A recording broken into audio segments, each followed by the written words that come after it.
एक layman language में what is PCOS?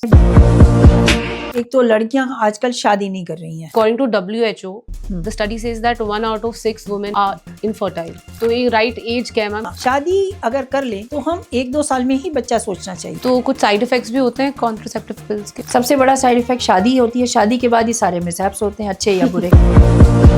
Man अपने आप को इसलिए पावरफुल शायद समझते हैं क्योंकि वुमेन की एक एज होती है 20 to 40 when they can conceive. Ma'am sperm count has also dropped by 50%. So it's not about women only, it's about the men also. 20-30% इनको हमें IUI या IVF करना पड़ता है। मैम पर आजकल डॉक्टर्स थोड़ा जल्दी भी सजेस्ट कर देते हैं। It's देखो, like ये तो a little commercial- money minting. हाँ, ये तो भी मैं चल कह रहा है सकती ये। हूँ कमर्शियल एरा है। मैम मेल ईगो इश्यूज आते हैं। मेल ईगो आती है कि संसार में ये कहा जाता है कि लड़की ही बच्चा पैदा करती है और नहीं भी बच्चा पैदा हो रहा है तो सारी कमियां उसके अंदर है। और मेल जो है थोड़े टेस्ट दिक्कत से कराते हैं। जैसे ही हम कहते हैं कि डॉक्टर क्या जाना है, बोले हमें एक सेंटेंस घर में सुनने को मिलता है, डोंट वेस्ट मनी। वो तो टेस्ट लिख देंगे। बात करूंगी नॉर्मल डिलीवरी और सिजेरियन। ये चॉइस डॉक्टर की है और वक्त की है। ना तो पेशेंट डिसाइड कर सकता है, ना उनकी फैमिली डिसाइड कर सकती है।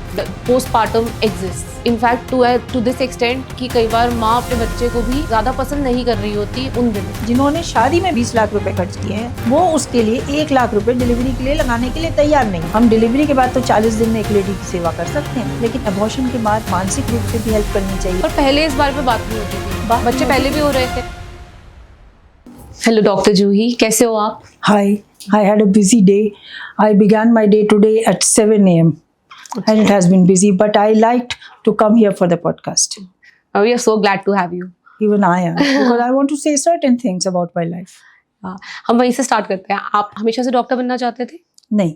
As a child, I was taught only one thing, that I should study well. My father was a government officer. I belong to a lower middle class.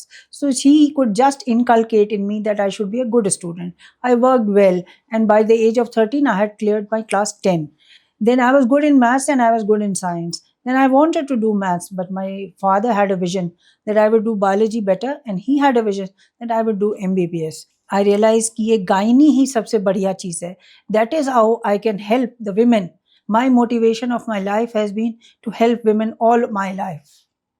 तो आपने फिर ये गायनी फील्ड इसलिए choose करी क्योंकि you wanted to help women and may be you could see कि इतनी ज्यादा वुमेन केयर नहीं हो रही व्हेन दे आर प्रेग्नेंट और may be during the early phase of their lives when they are getting their periods. हम अगर अभी बात करें 1900s की, तो उस टाइम पे the girls used to get their periods at the age of 15, ये suddenly early puberty, early periods, ये क्यों हो गया है? हम ये भी सुनते हैं कि 8 to 9 year old गर्ल, उनको भी पीरियड्स हो रहे हैं। ये सब इसलिए हो रहा है कि अब हमारी nature has changed, the life over the world has changed. We are eating a lot of fast food, girls are not exercising, and we can say it is premature ageing a type of, कि जल्दी से 7-8 साल में भी मैं बच्चों को देख रही हूँ कभी कभी पीरियड आ जाता है. आम तौर पर आजकल 10 से 11 साल की उम्र है, और इसी वजह से जल्दी पीरियड बंद भी हो जाते हैं, क्योंकि किसी भी औरत की लाइफ में एक अंडों का एक फिक्स्ड नंबर है, वो जब एग्जॉस्ट हो जाएगा तो पीरियड्स बंद हो जाएंगे. तो जल्दी मीनोपॉज भी हो रहा है, जो कि आमतौर पर 55 पे होता था, अब 45 से 50 में हो जा रहा है. तो ये रीजंस मैम, ये जो आजकल beauty products, chemicals chemicals of all types, obesity, unactive lifestyle, बाजार का खाना खाना, ये जो हम फास्ट फूड कहलाता है, माल्टोडेक्स्ट्रिन, शुगर्स और प्रिजर्वेटिव्स, ये सब बहुत हार्मफुल हैं. हम लोग नेचुरल खाना, बच्चे खाना नहीं पसंद करते. बच्चे कहते हैं हमें मैगी खानी है, पिज़्ज़ा खानी है, बर्गर खाना है. ये माँओं का जिम्मेदारी है कि वो उनको कोच करें कि ये कोई अच्छी चीज़ें नहीं है. इनसे आपकी ना तो स्किन हेल्दी होगा, ना बाल हेल्दी होंगे, ना ही लड़कियों का रिप्रोडक्टिव सिस्टम हेल्दी होगा. मैम चाइल्डहुड ट्रॉमा जैसे एब्सेंस ऑफ फादर और मे बी घर के कॉन्फ्लिक्ट्स या पीयर प्रेशर इन स्कूल, ये चीजें भी कंट्रीब्यूट करती हैं एज अ स्ट्रेस ऑल्सो. ये अर्ली प्यूबर्टी हो रही है बच्चों को. इसको तो नहीं मैं कहूँगी कि इससे हो रही है, ये लाइफस्टाइल ज़्यादा है. स्ट्रेस इन जनरल लाइफ में बहुत ज़्यादा है. पीयर प्रेशर पढ़ाई का भी है, पीयर प्रेशर सुंदर लगने का भी है, पीयर प्रेशर बॉयफ्रेंड होने का भी है. इन चीज़ों का जो पीयर प्रेशर है और स्ट्रेस है, that can be responsible for early puberty, यानी कि पीरियड्स का टाइम से पहले शुरू हो जाना. Can early periods can also lead to PCOS in future? It is not the early periods which will lead to PCOS. PCOS के अलग कारण हैं. एक तो मोटापा, एक्सरसाइज ना करना, मीठा ज़्यादा खाना, बिस्तर पे पड़े रहना, टीवी देखना, ये सब हानिकारक चीज़ें हैं और PCOD करने के रिस्पॉन्सिबल हैं, जिसमें पीरियड्स बहुत बहुत देर में आते हैं, अंडे अच्छे नहीं बनते हैं और फिर प्रेगनेंसी होने में दिक्कत होती है और प्रेगनेंसी हो भी जाए तो वो आगे चलने में दिक्कत होती है. मैम कुछ ऐसी चीज़ें भी हैं आजकल जिससे अर्ली पीरियड्स जो होते हैं वो डिले हो जाए, मतलब हम पहले ही उस चीज़ को बच्चों में कुछ लाइफस्टाइल चेंजेस मे बी ला के उसको थोड़ा डिले करने की कोशिश नॉट टू करें मच एक्सटेंट, बिकॉज ये आजकल हम कह सकते हैं एवोल्यूशन का पार्ट है कि पीरियड्स थोड़े जल्दी हो रहे हैं. एक्सेप्ट हम लड़कियों को अगर एक्टिव रहें, वो लोग लाइफस्टाइल में एक्सरसाइज करें, वॉक करें, हेल्दी खाना खाएं, तो कुछ हद तक कंट्रोल कर सकते हैं. लेकिन वैसे मैं कहूँगी कि ये एवोल्यूशन का पार्ट है. young girls are not going outside, like they are on phone all the time. Groups बने हुए हैं व्हाट्सएप पे, चैटिंग चल रही है. इसमें मैं कहूँगी कि परिवारों की गलतियां हैं. वो लोग स्क्रीन टाइम को एडवोकेट करते हैं, बच्चों को जल्दी फ़ोन दिला देते हैं. अगर नहीं भी दिलाते तो अपना फ़ोन, अपने आप को चैन देने के लिए माएँ फ़ोन पकड़ा देती हैं या फादर फ़ोन पकड़ा देता है. घर में टीवी एक नहीं है, नंबर ऑफ टीवी हैं जो कि हर कमरे में है. मेरा एक सलाह रहती है, परिवार में अगर एक टीवी हो तो सब मिल करके देखेंगे, गलत कंटेंट नहीं देखा जाएगा और लंबा स्क्रीन टाइम नहीं होगा, which will help the girls to go out, play, and the family should play together. Picnics, जो कि आउटडोर पिकनिक्स पहले बहुत होती थी, अब लोग जाना नहीं चाहते, घर में एसी में रहना पसंद करते हैं. हम गर्मी बर्दाश्त नहीं करते, हम कहते हैं हम घास में भी नहीं चलेंगे. जो पहले वाली चीज़ें थी वो नॉर्मल थी. एक्सरसाइज होने से फैमिली बॉन्डिंग होती थी, पूरी फैमिली हेल्दी रहती थी और PCOS बचता था. मैम हमने ओवर मेडिकलाइज तो नहीं कर दिया इन चीज़ों को कि अर्ली पीरियड्स हो रहे हैं, या ये सच में बहुत टेंशन की बात है पेरेंट्स के लिए कि अगर उनकी बेटी 8 to 9 ईयर ओल्ड में उसको पीरियड्स हो रहे हैं? ये इतनी स्ट्रेस की बात नहीं है जितना PCOS स्ट्रेस की बात है कि PCOS can be controlled. It is to be kept under control for life time. इसमें मेडिकेशन से ज़्यादा रोल इस बात का है कि हम एक्टिव रहें, मीठा ना खाएं, बाजार की चीज़ें ना खाएं और अपने बारे में ध्यान दें. वक्त से सोएं, स्ट्रेस अवॉइड करें. वक्त से सोने से हार्मोन्स की साइकिल मेंटेन होती है. Ma'am what exactly is PCOS? I am so sorry, I am interrupting you, but एक लेमन लैंग्वेज में what is PCOS? PCOS means it's a you can say it is a group of symptoms. We call it polycystic ovarian syndrome. इसका मतलब ये है polycystic means बहुत सारी cyst है. किसी भी ओवरी में बहुत सारी सिस्ट है. यूजुअली एक साइकिल में एक अंडा हमारा बड़ा होता है और वो रप्चर होता है और अगर उस समय सेक्स होता है तो बच्चा ठहर जाता है और फिर पीरियड, अगर नहीं ठहरता है तो पीरियड्स आते हैं. बट PCOS में क्या होता है, नंबर ऑफ एग्स होते हैं जो all of them are fighting with each other and none of them matures और hence pregnancy also does not occur and periods are delayed. If we can control the baby patient's weight and control the activity, increase physical activity, all these things can be improved to a large extent. क्या PCOS से बहुत ज़्यादा hormonal imbalances, it means hormonal imbalances only PCOS, ma'am? Hormonal imbalance is synonymous with PCOS. It can be simple measures can take care of it. If the patient goes to sleep in time and gets up a little early, the cortisol surge is in the morning, and if the patient sleeps in the night properly, say about 10 o'clock or so, 9 to 10 o'clock, then only the surge will come in 5 to 6 a.m. If the patient is not sleeping or the girl is not sleeping in time, the surge will not come and the hormones are disturbed. Emotionally भी बहुत trigger होती हैं चीज़ें. दोनों इस पे जो है, एक तो सेल्फ एस्टीम लोगों की डिस्टर्ब हो जाती है. लोग ये नहीं समझते कि वो मोटे जो है अपने अवॉइडेंस से हुए हैं और ये समझते हैं हम मोटे हैं इसलिए हम सुंदर नहीं लग रहे, बाल नहीं है इसलिए हम सुंदर नहीं लग रहे हैं, हमारी स्किन ड्राई है, एक्ने आ गए, हम सुंदर नहीं लग रहे. पर ये नहीं समझ पा रहे कि अगर हम उनको कंट्रोल रखें सबको तो हम सुंदर स्वयं हो जाएंगे, पीरियड्स भी रेगुलर हो जाएंगे और बच्चा भी ठहर जाएगा. सब चीज़ें ऑटोमेटिकली हो जाएंगी बहुत थोड़ी मेडिकेशन के साथ. तो मैम इनफर्टिलिटी तो बहुत ज़्यादा बढ़ रही है. According to WHO, the study says that 1 out of 6 women are infertile. Yes, very many causes are there. एक तो लड़कियां आजकल शादी नहीं कर रही हैं. शादी has come to the back stand. आजकल शादी is another complicated affair. तो शादी पहले हो जाती थी 20 साल में, 19-20 साल में. पहले हम चाइल्डहुड शादी से लड़ते रहे, फिर हमने देखा कि अब हमारी लड़कियों की एज ही कम से कम 30 साल की हो गई. नॉट ओनली दैट, 30 साल पे जब वो लड़कियां शादी कर रही हैं तो वो बैठी रहती हैं, पहले हम प्लानिंग करेंगे, फिर सडनली जब वो 38 साल की होती हैं तो वो चलती हैं डॉक्टर के यहाँ कि चलिए अब हमें बच्चा चाहिए। तो अब डॉक्टर कैसे बच्चा दे देगा? भगवान ने साइकिल जो बनाई है हम उसके अनुसार तो चल ही नहीं रहे। उसके अनुसार से 20 से 40 साल में प्रजनन होता है और हम बच्चे हो जाते हैं लड़कियों के। लेकिन जब वो ऑलरेडी 40 के करीब आ जाती हैं तो बच्चे होना मुश्किल, और जो होंगे वो एबनॉर्मल होंगे। तो हमें डरना तो चाहिए। तो ये राइट एज क्या है मैम? हाँ, शादी अगर कर लें तो हम 1-2 साल में ही बच्चा सोचना चाहिए। मैं कहती हूँ 1 से 2 साल चलो फैमिली एस्टैब्लिश कर लो कि भई एक अपने इमोशनल बॉन्डिंग हो जाए, तब बच्चा कर लें। पर कोई परफेक्ट एज तो हम नहीं बता सकते, पर हाँ, मैं आज के सिनेरियो को देखते हुए, पढ़ाई और करियर देखते हुए 25 से 30 साल मैं कहूँगी कि शादी करें और 32 साल के अराउंड वो पहला बच्चा कर लें कम से कम। पहले तो हम कहते थे 30 तक दोनों बच्चे कर लीजिए। Ma'am, sperm count has also dropped by 50%. Yes. So it's not about women only, it's about the men also, which are sometimes, hum rarely we talk about it. नहीं, I always say once doing any couple comes for fertility treatment, मैं उनसे ही कहती हूँ सबसे पहले सीमेन test करा लो।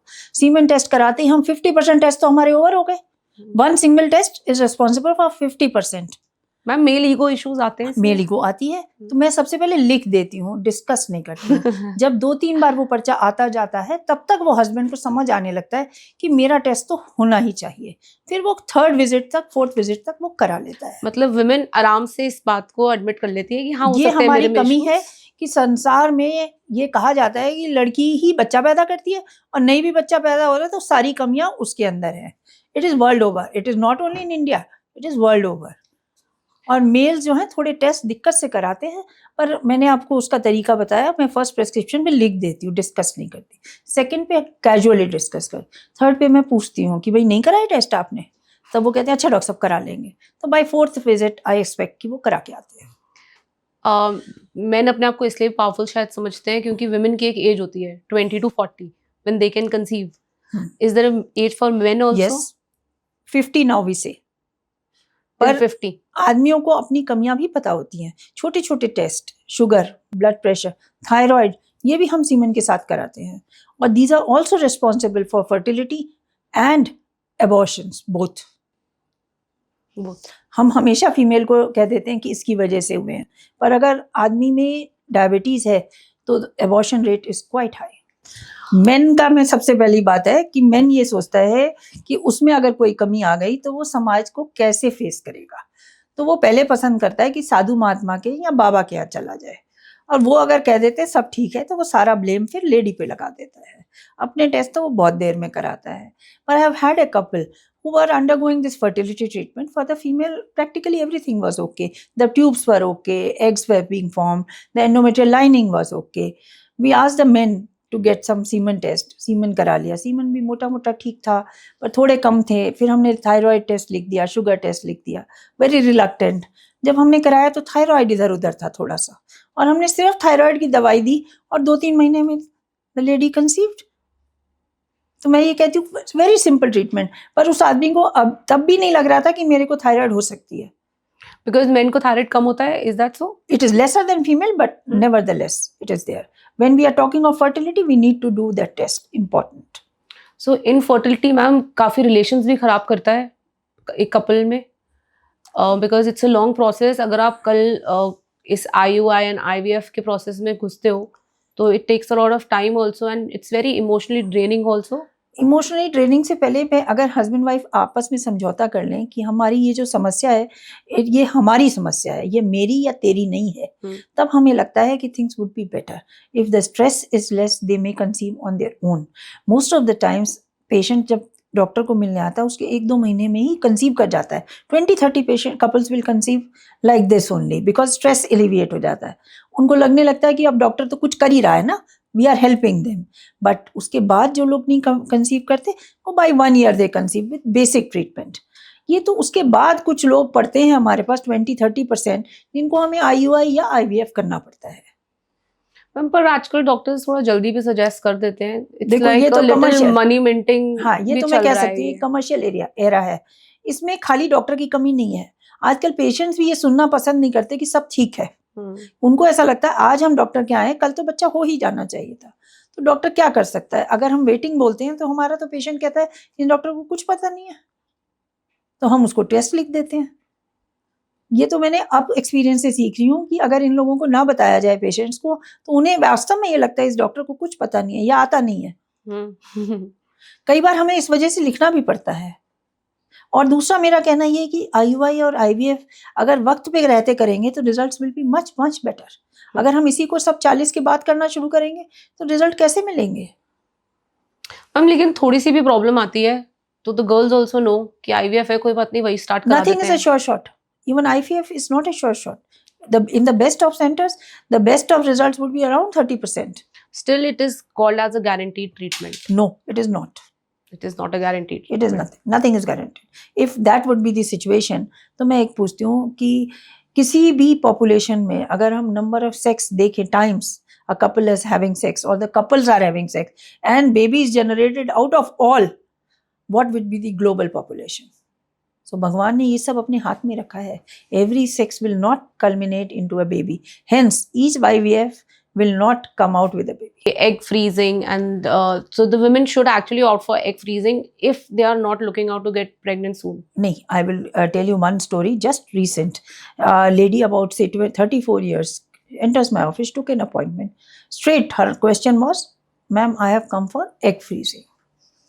I was not aware why I asked her, you're married? She said, I am married for 4-5 years. Then gradually on talking, she told me her husband is into severe depression. So she says, I will first get him treated and then think of pregnancy. She was so right. Now she is taking egg freezing as a treatment. She says, when my husband would be well for after 2 years, then we'll think of pregnancy. It's a very good thing which I learned from her. And women are also ambitious driven these days. Matlab, leave aside the ambition. This is one current patient who had come for this reason. And I was really women are happy. getting smarter, no? They And were I always felt smart, very but happy. then yeah. No, not smart. I felt very happy. She's considerate about her family and she's considerate about having a child a little later. Because in such an atmosphere, बच्चा आ भी जाए तो उसको right मतलब बहुत अच्छा लगा मुझे कल ये बात सुन के कि एक लड़की खुद अकेले आई है क्योंकि husband is not in a condition to come, अकेले आई है and she is opted for that. Ma'am बहुत ज़्यादा कॉमन है आजकल फीटल लॉस भी. फीटल लॉस तो आज के दिन में बढ़ रहा है, बहुत बढ़ रहा है. 1 in 4 pregnancies end in miscarriages. Miscarriages is a very wide term जो हम कह सकते हैं, हम 3 हिस्से में डिवाइड कर सकते हैं. पहले तो हो गया शुरू के 3 महीने में first trimester abortion, this is more common than rest of there. एक हो गया सेकेंड ट्राइमेस्टर में और एक हो गया थर्ड में कि बच्चा पेट में ही मर गया या टाइम से पहले होके फिर मर गया. तो जो ये फर्स्ट ट्राइमेस्टर वाला है इसमें हमारी फैमिली की सपोर्ट की बहुत आवश्यकता है. एक तो ये बार बार मान लो हो रहा है, कुछ लोग तो घर वाले कह देते अरे ऐसा तो होता ही है, बाद में दूसरी तीसरी प्रेगनेंसी हो जाएगी. और पहले के ज़माने में 8-10 बच्चे होते थे, कुछ खराब हो गए कुछ ठीक हो गए चलता था. पर अब ऐसा नहीं है. लेट मैरिज है, बच्चे लोगों के पास फालतू पैसा नहीं है या प्राइवेट सेक्टर में बच्चा करते हैं तो महंगा है. And they are crying, their body needs help which our families are not realising. हम डिलीवरी के बाद तो 40 दिन एक लेडी की सेवा कर सकते हैं, लेकिन एबॉर्शन के बाद मानसिक रूप से भी हेल्प करनी चाहिए और फिजिकल भी. 40 दिन नहीं तो कम से कम 15 से 20 दिन. और उसको इस बात की हिम्मत देनी चाहिए कि अगली बार तुम्हारा बच्चा हो जाएगा और ठीक हो जाएगा. बड़े ये भी कहते हैं कि कोई बात नहीं, हो गया कोई बात नहीं, बट अब आप तुम ट्राई करते रहो, फिर से ट्राई करो, ठीक हो जाएगा. बहुत कैजुअल अप्रोच है एक बड़ों की. इस चीज़ के लिए मैं थोड़ा कुछ कहना चाहती हूँ. बड़े होने का मतलब ये नहीं है कि हम उनको बेतहाशा समझाते रहें कि कैजुअली कि हो जाएगा, ऐसा नहीं है. आज हमें देखना चाहिए कि एक एक बच्चा पैदा करना कितना महंगा है, कितना दिक्कत वाला है. अगर लड़की का करियर है तो वो भी खराब हो रहा है. करियर का खराब होना भी कोई सही बात नहीं है. तो जो टेस्ट हो सकते हैं या डॉक्टर के पास जा सकते हैं उन सब में बड़े लोगों को मदद करनी चाहिए कि वो डॉक्टर के पास ले जाएं, जो टेस्ट बताए जाएं. उनको ये ना कहें कि पैसा वेस्ट हो रहा है. लोगों को लगता है कि अल्ट्रासाउंड बार बार होना गलत है. नहीं है, अल्ट्रासाउंड सेफ है. इसके लिए मैं सारी ओल्ड लेडी से एक ही सवाल पूछती हूँ कि जब बिजली नहीं थी हम लालटेन में थे, आज अल्ट्रासाउंड का ज़माना है तो हमें अल्ट्रासाउंड तो कराने पड़ेंगे और कराने चाहिए. ये तो मैम लेकिन बहुत इमोशनली ट्रिगरिंग भी होता है कि after foetal loss, after a miscarriage, बहुत ज़्यादा anxiety with, I have even heard of suicidal thoughts. Yes, severe depression, if the word recurrent abortion, जिसका मतलब हम 2 से ज़्यादा एबॉर्शन हो जाए तो हम कहते हैं रिकरेंट एबॉर्शन हो गए। और वास्तव में अगर किसी को एक बार प्रॉब्लम होती है तो वो मन को संभाल लेता है कि अगला बच्चा हो जाएगा, और उसका दूसरा भी जब खराब हो जाता है तो उसका दिल टूट जाता है, और फैमिली वाले कह रहे होते कोई ऐसी बात नहीं है। तो ये बहुत दुख वाली बात है। लड़का और लड़की दोनों को ही स्ट्रेस होता है, और इसमें पूरी फैमिली को सपोर्ट करना चाहिए, और डॉक्टर तो करेगा ही करेगा कि भाई हम अगली बार जो जो कॉजेज हो सकते हैं वो हम देख सकते हैं और उनको हम ट्रीट कर सकते हैं। मेरा अपना पैशन रहा है कि जिनके 8-8 एबॉर्शन है, 10-10 एबॉर्शन है, उनको मैं नैया लगा पाई और उनको एक-एक बच्चा दे पाई। मेरी लाइफ का पैशन है कि एक बच्चा हर कपल को मिलना चाहिए। बहुत अच्छी थॉट है मैम आपकी। पर जैसे घर में इस बारे में यही बातें होती हैं लोगों के, जब उनका मिसकैरेज होता है कि इट्स शेयर बैड लक, कोई बात नहीं, डिग डीपर नहीं करते, घर के बड़े भी नहीं करना चाहते कि मे बी उसके रीजंस थायराइड हो सकते हैं, उसके रीजंस पीसीओएस हो सकता बिल्कुल हो है, सकता है, PCOS, thyroid, sugar, diabetes, infection, बहुत सारे कारण है। पर यही तो मैं कह रही हूँ, घर वालों को मैम बट stand इंडियन सोच करना है ना चाहिए। ये मैम, एक इंडियन सोच नहीं है, हमारी इंडियन सोच है शादी में हम पैसा खर्च कर सकते हैं और हम लेडी के ट्रीटमेंट पे खर्च नहीं कर सकते। अभी आई हैड अ लेडी जो कि पहला बच्चा है, उसको गवर्नमेंट हॉस्पिटल में दिखाती है, पर उसको इस बात का दुख था कि कोई आदमी हाथ लगा के नहीं बता रहा कि क्या है। वो मेरे पास आई, दिखा के चली गई। लेकिन अब घर वाले जिन्होंने शादी में लाख रुपए खर्च किए हैं, वो उसके लिए 1 लाख रुपए डिलीवरी के लिए लगाने के लिए तैयार नहीं है। तो ये मेरी समझ के बाहर है कि हिंदुस्तान में रिश्तेदारों को खाना लगाने पे पैसा लग जाता है, पर ये नहीं करते कि भाई चलो अब कपल को ट्रीटमेंट के लिए पैसा चाहिए तो वो घर वाले कोऑपरेट करते। Okay doctor, just tell me this कि आप प्री टर्म लेबर किसको कहते हो? हम ये मानते पूरी प्रेगनेंसी 40 हफ्ते की होती है और 37 हफ्ते के बाद बच्चा हमारा पूरा मैच्योर हो जाता है। तो 37 हफ्ते पे जो डिलीवरी होती है उसको हम कहते हैं फुल टर्म डिलीवरी, और 40 पर तो है ही फुल टर्म, और 37 से कम वाली जो होती है उसको हम कहते हैं प्री टर्म। अब प्री टर्म में भी अगर थोड़ी सी प्री टर्म हो, मान लो 35 हफ्ते से लेके 37 हफ्ते तक होती है, तो हम बच्चे को इतनी हेल्प की ज़रूरत नहीं होती कि नर्सरी एडमिशन हो जाए, शॉर्ट एडमिशन। लेकिन अगर 35 वीक से पहले का बच्चा है तो उसको नर्सरी की आवश्यकता होती है। तो हम डॉक्टर्स का काम है कि हम इस बात को प्रिवेंट करें कि हमारा किसी लेडी का बच्चा इस टाइम से पहले पैदा हो। उसके लिए हमें सबसे बड़ी फाइट है कि इन्फेक्शन नहीं होना चाहिए किसी भी तरीके का। और प्रोजेस्टेरॉन एक हार्मोन होता है जो कि प्रेगनेंसी को सस्टेन करता है, उसकी कमी नहीं होनी चाहिए। दो ये मेजर कॉजेज़ हैं जिनकी वजह से या तो लीकिंग हो जाए, यानी कि कहते हैं ना वाटर बैग बर्स्ट हो गया पहले, टाइम से पहले। अगर हम वजाइना के इन्फेक्शन का ध्यान रख सकें तो this problem should not occur. और फिर अगर प्री टर्म डिलीवरी नहीं होगी तो बच्चा नर्सरी में नहीं जाएगा। वो पैसे के टर्म्स में भी अच्छा है और बच्चे की एबनॉर्मेलिटी और बच्चों के दिमाग कम होने में भी सहायता करता है, नहीं होगा। सर्वाइवल रेट भी कम हो जाता है सर्वाइवल, because of- जब कम टाइम का बच्चा होगा तो नर्सरी एडमिशन होगा। जब नर्सरी में एडमिशन होता है तो ये सारी समस्याएं, बच्चे को इन्फेक्शन हो सकता है, बच्चा मेंटली कम डेवलपमेंट हो सकता है, बच्चा टाइम से पहले मर सकता है, सब चीज़ें हो सकती हैं। लेकिन अगर नर्सरी में नहीं जाता, यूजुअली बच्चा अपने आप को मैनेज कर रहा होता है, और फुल टर्म बेबी होता है जो 37 वीक्स वाला, वो अपने आप मैनेज करता है अपने आप को। 60% of, there's a study which says 60% of women who are under a lot of stress, उन्हीं का ही प्री टर्म का चांसेस बढ़ जाते हैं। This I will not agree. Not stress alone.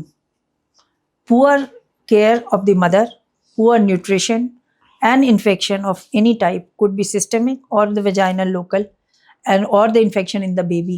These things are responsible for premature labor. And progesterone deficiency, as I say, is one of the very, very important cause of not able to hold the mouth of the uterus in place.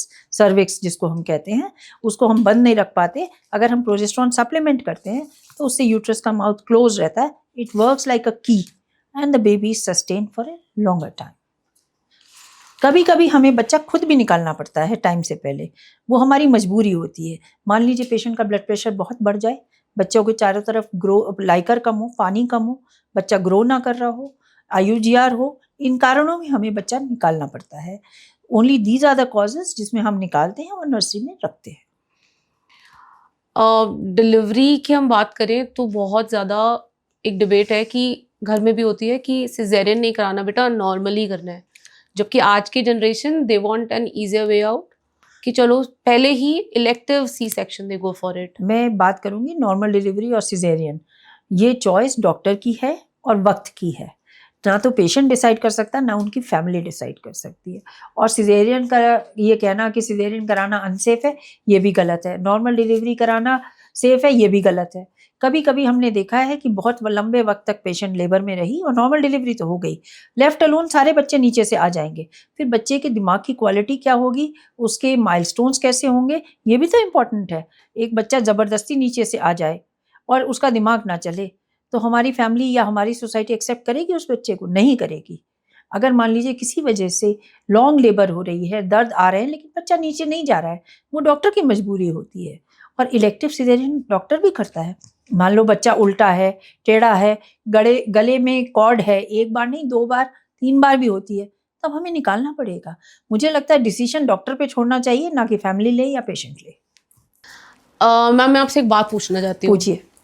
ये caesareans के लिए जैसे हमने सुना है कि अगर आपका फर्स्ट बेबी सिजेरियन है तो सेकंड भी सिजेरियन होगा? ऐसा कोई रूल नहीं है कि फर्स्ट सिजेरियन हुआ तो सेकंड भी होगा, लेकिन चांसेस ज़्यादा हो जाती हैं। कारण ये है कि हमने पहला सिजेरियन जब किया है तो यूट्रस में स्टिच लग गए। अब जैसे एक कोरा कपड़ा होता है, उसमें स्ट्रेंथ बहुत होती है, लेकिन एक कपड़ा हम काट के जोड़ देते हैं, और अगर हम उसको अब खींचते हैं तो जहाँ स्टिच लगे हैं वहाँ जोर पड़ेगा तो वो फटेगा। तो इसलिए हम एक लिमिटेड चांस दे सकते हैं पेशेंट को। अगर उसका कोई कारण ऐसा था कि सिजेरियन होना ज़रूरी था, मान लो बोन छोटी थी, तब तो हमें रिपीट सिजेरियन करना ही करना है। लेकिन सेकंड सिजेरियन के चांसेस बढ़ जाते हैं, ये बात आपकी सच है, पेशेंट की सेफ्टी के लिए। तो मैम बच्चे तो आजकल they get sexually active at a very young age, we know that. छोटे छोटे बच्चों के बॉयफ्रेंड्स हैं और वो पेरेंट्स से छुपा के कर रहे हैं, कुछ पेरेंट्स को पता भी है, बट ये चल रहा है। मल्टीपल पार्टनर्स भी हैं and they get sexually active at a very young as. How does this effect their health in future?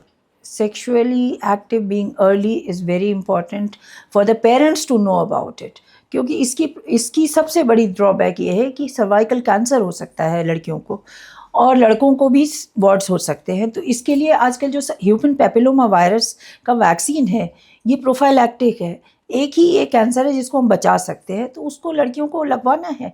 9 से 14 साल की लड़कियों को और 14 से 45 साल तक लगा सकते हैं हम लोग। और अगर हम आजकल बाहर स्कूलों में भी लगाए जा रहे हैं वैक्सीन, तो सबसे पहले सेक्सुअली एक्टिव होने से पहले लड़कियों को ये पता होना चाहिए कि vaccine is should be mandatory for them. We can not make it compulsory, but it should be mandatory. हम लोग समझाएं उनको और 2-2 डोज हैं वो लग जाएं। तो sex education is very important. उनको ये पता होना चाहिए कि सेक्स क्राइम नहीं है, लेकिन it should be done safely. They should try to stick to 1 partner और मैक्स 2 पार्टनर, अगर मान लो पहले के साथ कुछ अनबन हो गई। और they should use barrier contraception as a rule. Even if they are using oral contraception, then also barrier should be used to avoid the sexually transmitted diseases, जिनसे इन्फेक्शन एक दूसरे को होता है और गंदे गंदे कैंसर हो सकते हैं, वार्ड्स हो सकते हैं। तो हम एक ओपननेस होनी चाहिए, बच्चे की हिम्मत होनी चाहिए कि वो अपने पेरेंट्स को बता सके, खासकर अपनी मदर को बता सके। और अगर वो मदर को बताएगा तो मदर कैन टेक केयर, उसको समझाएगी प्यार से कि मल्टीपल पार्टनर नहीं होने चाहिए, बैरियर यूज़ करना चाहिए, और try to avoid sex as far as possible. इतनी भी नेसेसिटी नहीं है, लेकिन लड़कियां आजकल पढ़ने के लिए जगह जगह जा रही हैं and they are having their boyfriends. ये एक पीयर प्रेशर भी है। इसमें मैं एक छोटी सी इंसिडेंस बताती हूँ। एक गवर्नमेंट ऑफिशियल थी, सीनियर थी लेडी, उसकी बच्ची 14-15 साल की और from a very well to do family got into sex. पर उस मदर ने बहुत अच्छा काम किया कि 14 साल से लेके 22 साल तक की उम्र तक, जब तक बच्ची पूरी मैच्योर होती, वो उसको साल भर में मेरे पास चेकअप के लिए लेके आती थी। और वो ओपननेस रखती थी कि वो लड़की सब समझे और अपने टेस्ट कराए और डरे नहीं कि अगर प्रेगनेंसी एक्सीडेंटल हो जाए तो टर्मिनेट कराए। And I have done it once. Thereafter I just came to know that she has done her MBA from one of the very good colleges and now she is settled in life with that guy. तो हम इसको पूरी तरह गलत नहीं कह सकते। कोई भी कारण रहा होगा उसका कि स्ट्रेस ने, उस लड़की के फादर ने फैमिली छोड़ दी, पर मदर ने उस बच्चे को संभाल के एक रिस्पॉन्सिबल एडल्ट बना दिया।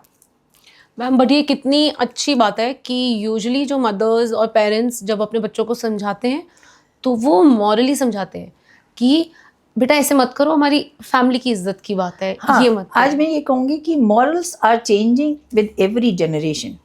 जितना पहले हम लोग कहते थे भाई लड़के से बात करना भी पाप था, अब लड़कियां जो हैं लड़कों के साथ कंधे से कंधा मिला के एजुकेशन ले रही हैं, करियर कर रही हैं, सबसे बड़े से बड़े काम कर रही हैं।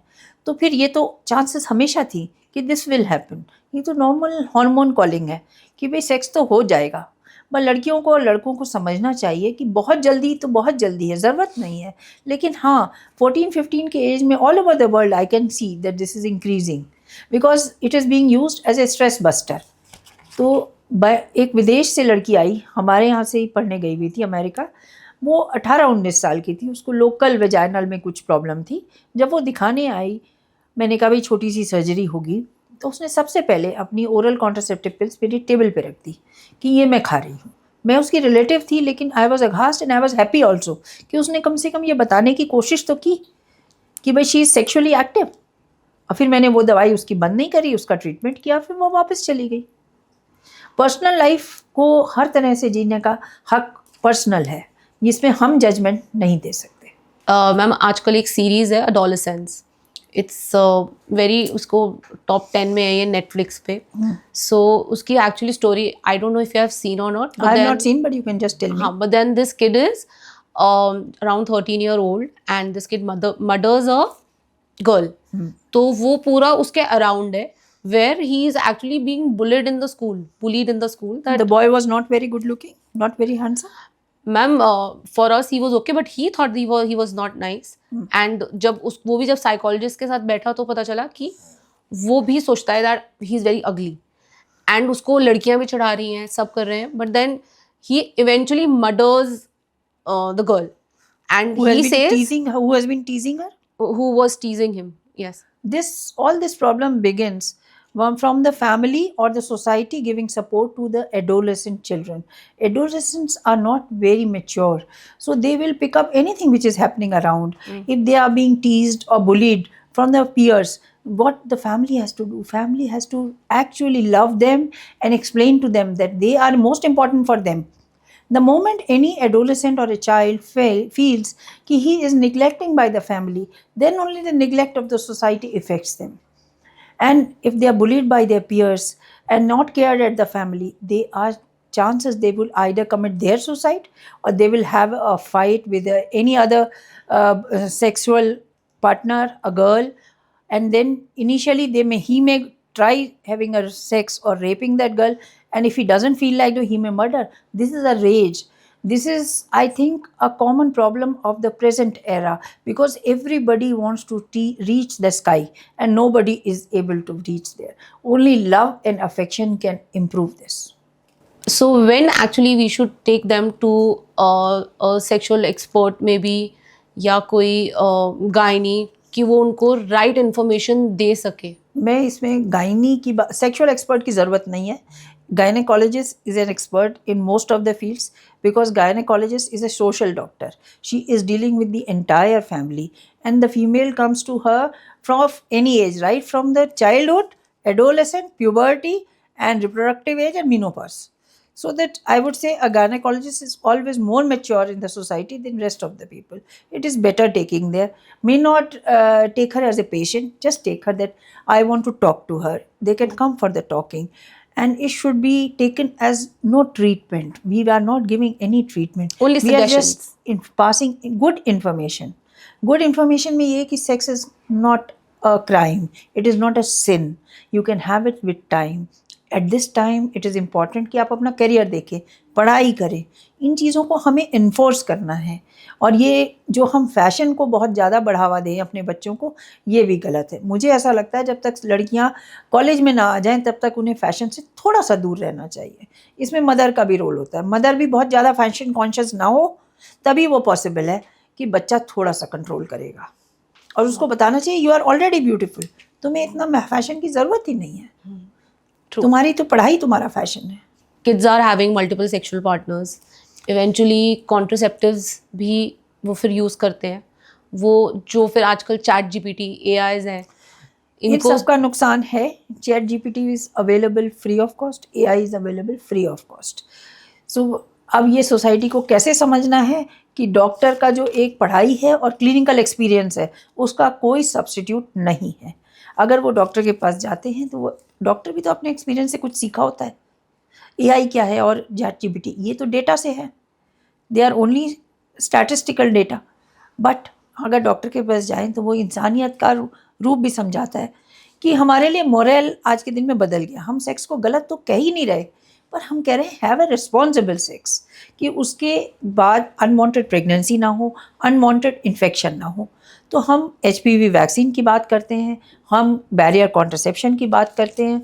और एक सलाह मैं यंग लड़कियों को देती हूँ कि contraception is to be use regularly. Please do not opt for emergency contraception. If you are sexually active, oral contraceptive pills are a very good option with minimal side effects and low failure rates. Ma'am, what is the difference between the regular ones and the emergency ones? Emergency contraception तो तब से आता है जब हम पढ़ने गए। 79 में जब मैंने एडमिशन लिया कॉलेज में, तो हमारे कॉलेज में पहली क्लास में हमें बताया गया morning after pill, that is synonymous with emergency contraception. तब पहले मॉर्निंग आफ्टर पिल के लिए पेशेंट डॉक्टर के पास आता था। ये अभी लेटली कुछ सालों से हमारी गवर्नमेंट ने इमरजेंसी कॉन्ट्रासेप्शन के नाम से वो गोलियां फ्री कर दी और वो काउंटर से मिल जाती हैं। बच्चे ये नहीं समझ पा रहे कि वो इमरजेंसी का मतलब है एक बार या 2 बार, वो बार बार महीने में ले लेते हैं। एक कपल आया जिसने 5 बार लिया एक महीने में, पीरियड्स बिल्कुल इरेगुलर हो गए। अब मेरे पास कोई रास्ता नहीं है उसको ये बचाने का कि भाई अब मैं करूं क्या। उनको कई महीने लगे फिर उनको ठीक करने के लिए, पर फिर भी मेरे 100 बार बताने के बाद भी emergency contraception is being used right and left. Couples ये समझते हैं कि इनको कभी लेना है कभी नहीं लेना है। They don't want to feel responsible for taking contraceptive pills regular. वो कहते हैं हम भूल जाएंगे। भाई ये मेरे बात समझ में नहीं आ रही। हम खाना भी तो रेगुलर रखते हैं, वो तो नहीं हम भूलते। Yeah, either do safe sex or take your contraceptives regularly. Safe sex means use barrier as a routine so that infection is not passing from each other. Oral contraceptive to avoid unwanted pregnancy. तो कुछ side effects भी होते हैं contraceptive pills के? सभी चीज़ों के side effect होते हैं। Once we are walking on the road side effects are there, पर हम करते तो सब है। सबसे बड़ा साइड इफेक्ट शादी होती है, शादी के बाद ही सारे मिसहैप्स होते हैं, अच्छे या बुरे, है ना, वो भी हम करते हैं। तो ऐसे ही है, emergency contraception is use to be used in emergency. जैसे गाड़ी में इमरजेंसी ब्रेक लगाए जाते हैं, वो हम सारे रास्ते तो नहीं लगा सकते। ये आगे फर्टिलिटी तो इफेक्ट नहीं करती? नहीं, ऐसे फर्टिलिटी इफेक्ट नहीं करता, पर if you miss use it yes definitely. तो अगर कोई बार बार इमरजेंसी कॉन्ट्रासेप्टिव पिल्स ले रहा है, उसके पीरियड्स इरेगुलर हो जाएंगे, हार्मोनल इम्बैलेंस हो जाएगा, which is to be treated before she gets pregnant again. Termination of pregnancy कराने के बाद वुमेन में गिल्ट आती है, कपल में गिल्ट आती है कि हमने क्यों कराया आफ्टर अ वाइल।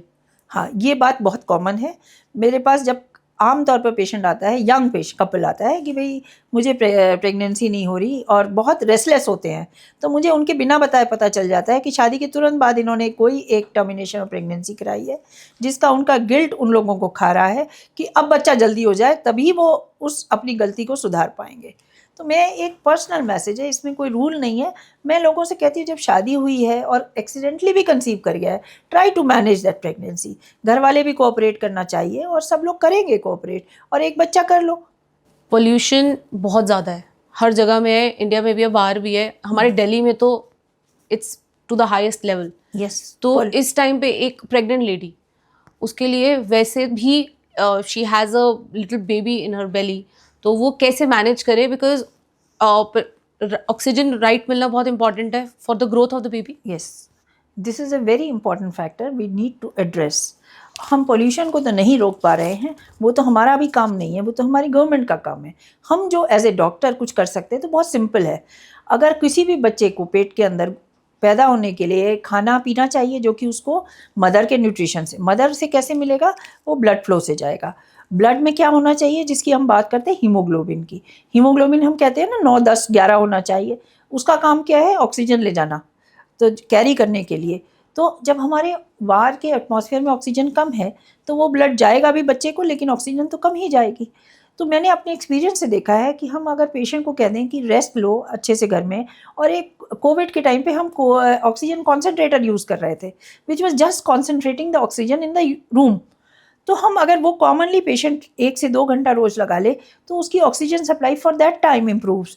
और मैंने देखा है कि ये बच्चे की फिजिकल ग्रोथ भी अच्छी होती है, मेंटल ग्रोथ भी अच्छी होती है, खास करके जब हम पेशेंट का प्रेगनेंसी करीब हो जाए 12 हफ्ते से ज़्यादा और टर्म तक। मैं तो एडवाइस कर देती हूँ कि भाई एक कंसंट्रेटर आज के दिन में हर फैमिली में है, और वो अगर मदर यूज़ कर रही है तो रिजल्ट्स आर वेरी वेरी। हम देखते हैं कि after the baby is born, पहले हम इस बारे में बात नहीं करते थे, आज से आप 10-12 साल पहले ले लो, but postpartum exist in fact to this extent कि कई बार माँ अपने बच्चे को भी ज़्यादा पसंद नहीं कर रही होती उन दिनों। हाँ, क्योंकि प्रेगनेंसी में कुछ हार्मोन्स तो ऊपर तक जाते हैं और फिर जिस दिन डिलीवरी होती है वो सारे के सारे हार्मोन्स एकदम स्पाइक की तरह नीचे आ जाते हैं। बॉडी इंसान की है, उसको आदत नहीं है ना इतने हार्मोन्स की भी, वो तो 9 महीने रहे और वो एक ही दिन में चले गए सारे। पर पहले इस बारे में बात नहीं होती थी, बात बच्चे नहीं होती पहले थी। भी हो रहे थे। बच्चे पहले भी हो रहे थे, एक तो यंग एज में हो रहे थे, लड़कियां कोप कर पाती थी, लड़कियां अपनी समस्याएं कहती नहीं थी और घर के जो बड़े हैं वो डांट पीट के सब संभाल देते थे। अब बड़े वालों की तो लोग सुन नहीं रहे बात, सब न्यूक्लियर फैमिली में रह रहे हैं, इसलिए the problems are much more because उनका मन नहीं कर रहा कि बच्चे को देखे, उनका मन नहीं कर रहा कि वो बच्चे के साथ जागे रात को। It is a physical and A mental stress. तो अगर इस समय डॉक्टर ही जिसने डिलीवरी कराई है उसके पास भी अगर वो लोग पहुंच जाते हैं तो वो बातें करके समझा सकते, हो सकता है छोटा मोटा एंजियोलिटिक थोड़े टाइम के लिए दिया जाए। और इसमें एंजाइटी हस्बैंड को भी होती है क्योंकि उसको ऑफिस भी देखना है, घर भी देखना है। Same is the case with the lady. तो दोनों ही पार्टनर्स को मुझे लगता है कि फैमिली को सपोर्ट देनी चाहिए, फ्रेंड्स अगर दे सकते हैं तो दे, और डॉक्टर की कंसल्टेशन इन्हें 2-4 बार ले लेनी चाहिए क्योंकि डिलीवरी के बाद यूजुअली ना कपल्स जाते नहीं है डॉक्टर के यहाँ, वो भी जाना चाहिए। मतलब अभी काम खत्म नहीं हुआ, अभी हाँ, भी वो आगे के 40 दिन बहुत इंपॉर्टेंट है। डॉक्टर के टच में रहने से सिर्फ ये एडवांटेज होता है कि डॉक्टर अपने एक्सपीरियंस से उनको देख सकता है, समझा सकता है। कभी कभी इस बहाने पेशेंट जो कि घर में कैद हो गई है वो निकल के चली जाएगी हॉस्पिटल तक, तो उसकी एक आउटिंग भी हो जाती है। That also I have seen it makes a difference. जैसे घर में आफ्टर बेबी बहुत सारी चीज़ें बोली जाती हैं, जीरे का पानी पियो, फीड बहुत अच्छा आएगा, सर ढक के रखो ज़्यादा से ज़्यादा, एसी कम चलाओ, तो दैट हेल्प्स। इनमें कुछ चीज़ों से सहमत हूँ और कुछ से नहीं हूँ। जैसे पंखे से बेटर एसी है, एसी का टेम्परेचर हम कंट्रोल कर सकते हैं। पंखे के साथ जो है पोल्यूशन भी घम रूम में घूम रहा होता है, एसी में फिल्टर्ड एयर है और टेम्परेचर हम कंट्रोल कर सकते हैं, अराउंड 24-25 रखें, विच इज़ नाउ नॉर्मल। आज का बच्चा भी एसी चाहता है और मदर भी चाहती है, तो उसको गर्मी में रहना तो पसंद ही नहीं है, तो रहने दीजिए एसी। जीरे का पानी यस बेली फैट बर्न करता है, एज वी कैन सी। जीरे का पानी, अजवाइन का पानी बेली फैट भी बर्न करता है और दूध में भी इम्प्रूवमेंट करता है। घर के मखाने, गोंद, अजवाइन और ये सौंठ वगैरह, they help the body in recouping much better. I am agreeable to all these things. And with that अपने सप्लीमेंट्स भी पूरे रखें, because supplements iron, calcium, vitamin D3 and जो प्रोटीन पाउडर मैं प्रेगनेंसी में देती हूँ, मैं कहती हूँ डिलीवरी के बाद भी लें ताकि बच्चे को दूध भी अच्छा आए और मदर को वीकनेस ना आए। कौन सा प्रोटीन पाउडर मैम आप? कोई स्पेसिफिक नहीं है, एनी प्रोटीन पाउडर, क्योंकि इसमें सबका अपना अपना एक तो फ्लेवर का रहता है। कोई कहता है मैं एनिमल प्रोटीन नहीं लूँगा, कोई कहता है मैं वेजिटेबल प्रोटीन। तो मैं कहती हूँ जो प्रोटीन पसंद आए, नहीं है तो वही पनीर का टुकड़ा ले लो, 40 ग्राम पनीर पर डे। विमेन के साथ तो मैम पूरे हर स्टेज पे थोड़ी थोड़ी सी प्रॉब्लम्स चली रही हैं। अब आते हैं हम मेनोपॉज पे। Menopause is actually very extreme problem to some people. Some women actually suffer a lot, right from anxiety to even getting darker complexion. Yes. Menopause is a major transition in the women's life. 40 के around patient लड़कियों औरतों को पता चलने लगता है कि now the body is getting tired and there is a change in the family also. Some children have gone abroad और far away to either study और to work, or periods are cessating, the skin is getting duller, the colors becoming darker, and she is not looking as beautiful as she was. But what she has to realize that she is now more beautiful with the experience of life which she has had. Periods are cessating and there is a problem that the estrogen is going down. Now the incidence of cardiovascular disease is also increasing after the menopause. Menopause exactly occurs around say 45 to say 55. 55 we call as a delayed menopause. Menopause, if we do not bother too much, we can accept it as a normal part of life, then the problems are less. The more anxious we are about it, more is the anxiety. Yes, there is a transition. there is increased stress, anxiety, there is tiredness. So now the women has to concentrate on her health, being a little more selfish. Till now she has produced children, she has taught them, she's looked after her career. 40, 45, she would be at the peak of her career. She has to bother about the career and herself. She can neglect the family to some extent. She can take walks, yoga, take some massages, and be sincere in good food. Avoid all market foods, junk food, and take healthy diet. And take consultations from the gynae as Yes, well. she should Because visit the doctor sometimes not being as a patient, just to take some advice and share her problems. And the doctor may just give her answers in words, not necessary medicine. कभी Few कभी test- manage, हाँ, few tests will be required, which should be done, like pap smear, cervical cancer test, which is common and important, should be done around 40. Mammography, a routine ultrasonography, so that these will rule out any major problem in the female. But आपके पास जैसे लोग pregnant होने के लिए तो आते हैं कि हाँ हम कैसे हो, नहीं हो पा रहा, बट इसलिए भी आते हैं कि we are going through menopause, या मैं बहुत इरिटेबल चल रही हूँ, ये इसके केसेस कम होते हैं? बहुत कम होते हैं. उसका कारण जो मैं समझती हूँ, यूजुअली विमेल जो है, एक तो बहुत एफ्लुएंट लोग हैं, वो वाले तो आ जाते हैं, उनको तो आजकल समझ में आ गया है कि they can spend money on their own. It is just lower than that. अगर वो कोई लेडी अपने हस्बैंड से कहे मैं वैसे तो ठीक हूँ लेकिन मिलना जाना चाहती हूँ डॉक्टर से, वो कहता है क्यों वेस्ट करने हैं पैसे.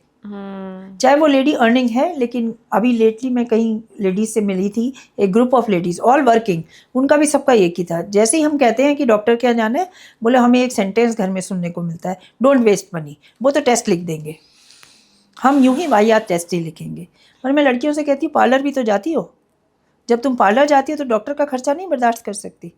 अरे गवर्नमेंट हॉस्पिटल चले जाओ अगर आपको खर्चा नहीं करना है. लेकिन प्राइवेट के लायक भी मेरे को लगता है any working woman can afford a doctor. तो मैनेज हो जाते हैं symptoms. The gynae can obviously it is suggest more of coaching, more of psychological counselling which we should do, and we are doing once with talking. आप देखो कोई भी patient हमारे room में जब आता है लिम्प करता है और दुखी आता है, पर हमसे बात करने के बाद जब वो जाता है तो बहुत सेटिस्फाइड है. 30% of the problem is sorted there. When they feel that there is comforting person, there is a person to take care of them. मैं अगर एज अ लेमन सोचूं, मैं भी आज तक ये सोची थी कि when you are going to a gynaecologist, कुछ प्रॉब्लम बॉडी में होनी चाहिए, लाइक जिसकी वो दवाई दे सके. बट आप जैसे बता रहे हो तो आपसे लोग बात करने के लिए भी आ सकते हैं. मेरे को अच्छा लगता है जब मेरी पेशेंट डिलीवर हो जाती है 9 महीने में, तो उसके बाद मेरी पेशेंट्स, कई पेशेंट मुझे ये बात कहती हैं कि डॉक्टर साहब हम तो आपको मिस कर रहे हैं, हम तो we were so used to कि 2 से 3 हफ्ते में हम आपसे मिलेंगे. और when I listen to this I feel कि यस, बातें भी कर बातों सकते करने भी हैं. इम्पोर्टेंट है. एंड बातों में ही अगर कोई इतना अच्छा काउंसल कर दे कि it is part and parcel of the life. मेरे को अपने ऊपर तो कॉन्फिडेंस है कि मैं बातों से काफ़ी ठीक कर सकती हूँ, दवाई की 90% ज़रूरत नहीं पड़ेगी. एक सेक्सुअली एक्टिव टीनेजर, पता चलता है कि बच्चा is sexually active and he is having multiple partners और having a lot of girlfriends, even for boys या लड़कियों के लिए, दोनों के लिए आप क्या टेस्ट सजेस्ट करते हो? देखिए मेल्स के लिए बहुत स्पेसिफिक टेस्ट नहीं है. ह्यूमन पेपिलोमा वायरस के लिए जो कि फीमेल्स में है, we can do liquid based cytology and HPV virus उसका टेस्ट कर सकते हैं, which is called as human papilloma virus test. HPV DNA करते हैं हम लोग, हाई रिस्क और लो रिस्क दोनों करते हैं, पर हाई रिस्क का कराना ज़रूरी है क्योंकि उनमें चांसेस हैं कि ज़्यादा कैंसर बनने के हैं. तो ये आप सजेस्ट करते हो कि एक 14-15 ईयर ओल्ड लड़कियों के लिए टेस्ट, यही बड़ी दुख की या. बात है कि लड़कों के लिए कोई बहुत स्पेसिफिक टेस्ट नहीं है, लेकिन वैक्सीन तो उनको भी लगवाना है. वैक्सीन तो लड़के और लड़कियों दोनों को लगवाने हैं. आप मैम, आप मुझे कुछ ऐसे टेस्ट बताओ जो अ 40 year old woman should get it done before knowing कि अब मेनोपॉज आने वाला है या पेरीमेनोपॉज से गो थ्रू कर रहे हैं. हाँ, पेरीमेनोपॉज तो बहुत क्लाइमैक्टिक हम इसको कहते हैं. ये मेनोपॉज होने से 10 से 12 साल पहले शुरू हो जाता है, पर फिर भी हम 40 के अराउंड कहते हैं. एक regular weight, blood pressure, sugar, lipid profile, और एक शुगर का हमने बताया ना, फास्टिंग शुगर होनी चाहिए, और एक HbA1c which will tell us the sugars in the last 3 months. It is very important. Thyroid test, uric acid, and specific to gynecology would be a liquid based cytology, which is a test to rule out any screening for cervical cancer, and mammography for the any cancer of the breast. Ultrasound also should be done as a routine at the age of 40 to see for any cyst in the ovaries or the endometrial lining which may be thick. Ma'am, what exactly is perimenopause? Perimenopause is body of a female getting ready for menopause. It is the first tick that yes, your body is going for a change. It is a slow process, it takes about 10 to 12 years, so the body has enough time to make yourself ready for that.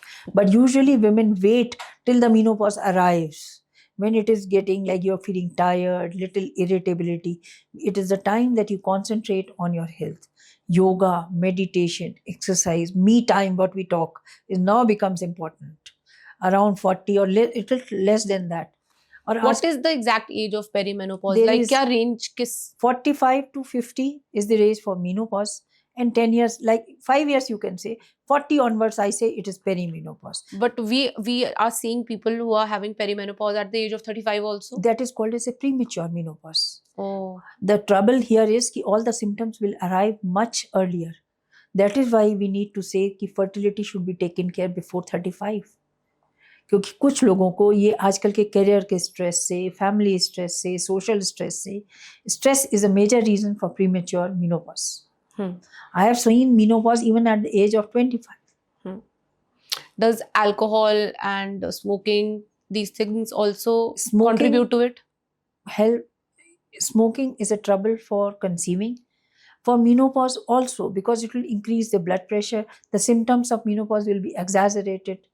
Alcohol per se will not affect any menopause. It affects the liver and the gastrointestinal health. Okay. So what are the symptoms of perimenopause? One thing is minimum that age is advancing. You're becoming, say 40 sounds a little advanced age. 30 you feel very young, 35 is okay. 40 you start feeling a little age. There is one is feeling little tired, irritability, getting anger, a lot of disturbance mentally, not able to sleep very well, and pains and aches in the body, knee pain, or you can say foot, you can't walk, and you feel very disturbed and very angry at anyone. The small things which were not bothering you are now bothering you. The blood pressure can also have marginal rise. Thyroid can occur at the first time. There could be little sugars which are getting a little higher. Lipids are getting higher. You can feel a lot of palpitation, dryness of the skin, not looking as beautiful as you were. Irregular periods. Periods are cessating. They are becoming Shorter? not shorter usually. The amount of bleeding may be less, or rather prolonged cycles. Prolonged. Well, they are coming after, instead of 1 month, they are coming at 1.5 months gradually, Okay. and the bleeding becomes less. Our session was very informative, ma'am.